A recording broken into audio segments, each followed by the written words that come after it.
Assalamualaikum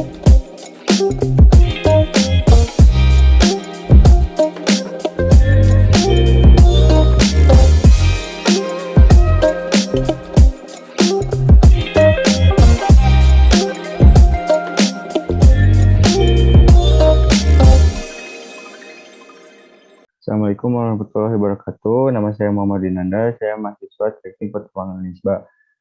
Akan mempresentasikan hasil penelitian saya yang berjudul Kajian Geometri Jalan Tambang berdasarkan ASTO dan Kepmen nomor 1827 pada penambangan andesit di PT Lotus Asih Lestari, Kecamatan Rupin, Kabupaten Bogor, Provinsi Jawa Barat.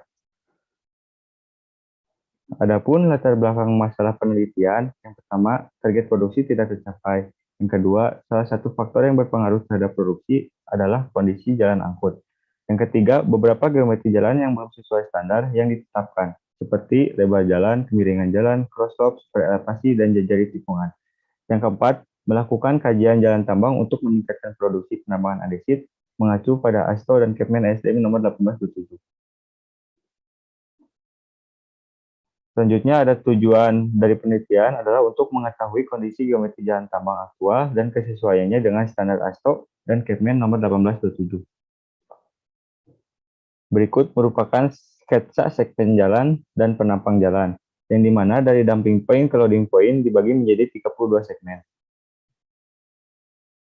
Untuk lebar jalan lurus, berdasarkan hasil pengukuran, lebar jalan lurus dalam kondisi aktual memiliki lebar jalan yang cukup bervariasi, yaitu mulai dari 8,12 meter hingga 21,60 meter. Berdasarkan perhitungan ASTO, didapatkan untuk satu jalur adalah 6,4 meter, sedangkan untuk dua jalur adalah 11,2 meter, sehingga di beberapa segmen jalan masih belum memenuhi standar dari ASTO, sehingga perlu adanya perbaikan jalan dengan cara penambahan lebar jalan. Selanjutnya ada lebar jalan tikungan yang dimana menurut rekomendasi ASTO untuk satu jalur adalah 10,66 meter, sedangkan untuk dua jalur adalah 18,66 meter. Berikut merupakan rekapitulasi dari lebar jalan tikungan, di mana beberapa segmen jalan perlu adanya perbaikan jalan dengan cara penambahan lebar jalan. Kemiringan jalan atau grade dihitung dengan menggunakan rumus beda tinggi dibagi jarak dasar dikali 100%, yang dimana grade standar menurut Kepmen 1827 adalah 12%. Jari-jari tikungan, dari hasil pengolahan data didapatkan hasil jari-jari tikungan aktual yang bervariasi, mulai dari 10,35 meter sampai 28,62 meter. Untuk kecepatan maksimum 20 km per jam, dibutuhkan jari-jari minimum sebesar 13 meter. Sebagai contoh, pada segmen jalan S, didapatkan jari-jari tikungan rencana sebesar 28,62 meter, di mana telah memenuhi standar jari-jari minimum yaitu sebesar 13,17 meter. Berikut merupakan rekapitulasi jari-jari tikungan, yang dimana perlu adanya perbaikan pada segmen A3 dengan cara penambahan jari-jari tikungan. Berdasarkan hasil dari pengukuran, diketahui bahwa superelevasi dari loading point ke hopper memiliki superelevasi mulai dari 1,75% hingga 3,49%.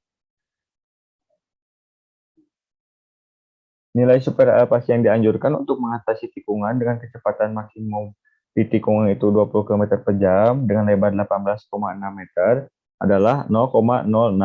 Nah, untuk pembuatan beda tingginya yang harus dibuat adalah 1,1 meter. Berikut merupakan rekapitulasi superelevasi. Lalu selanjutnya di sini adalah cross-slope, yang dimana pada perusahaan atau daerah penelitian tidak terdapat cross-slope, sehingga perlu adanya rekomendasi untuk pembuatan cross-slope tersebut.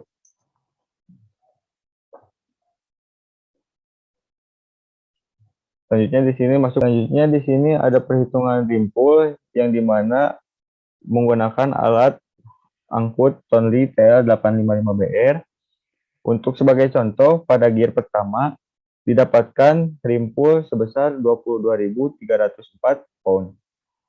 Berikut merupakan perbandingan cycle time sebelum dan sesudah perbaikan geometri jalan. Adapun kesimpulan yang dapat saya ambil adalah geometri jalan tambang aktual dari front kerja yang berada di band 9 hingga hooper diketahui bahwa masih ada beberapa segmen jalan yang belum sesuai standar berdasarkan ASTO dan Kepmen nomor 1827. Mulai dari kemiringan jalan, lebar jalan dengan kondisi lurus, lebar jalan dengan kondisi tikungan, kemiringan melintang atau crosslope, dan juga super elevasi. Terdapat upaya perbaikan yang dilakukan untuk meningkatkan produksi, di antaranya adalah memperlebar jalan angkut, menurunkan kemiringan jalan atau grade, agar alat angkut dapat memaksimalkan kecepatan alat angkut. Nah, memperbaiki jadi tikungan, super elevasi, kemiringan melintang atau crosslope, sehingga cycle time dapat lebih cepat dan produksi semakin meningkat. Berikut merupakan saran yang dapat diberikan. Yang pertama, penambahan lebar jalan khususnya pada segmen N sampai V, yang dimana lebar jalan tersebut kurang maksimal karena adanya material pengotor di samping kiri dan kanan jalan, sehingga lebar jalan angkut kurang maksimal. Yang kedua, kemiringan jalan dari area hooper ke front kerja yang berada di band 9 agar dibuat lebih landai, guna memaksimalkan kecepatan alat angkut di setiap segmen jalan yang nantinya akan membuat cycle time lebih cepat sehingga produksi akan meningkat. Yang ketiga, mengoptimalkan kecepatan alat angkut yang memperhatikan kecepatan maksimum yang telah ditetapkan oleh perusahaan, yaitu 20 km per jam.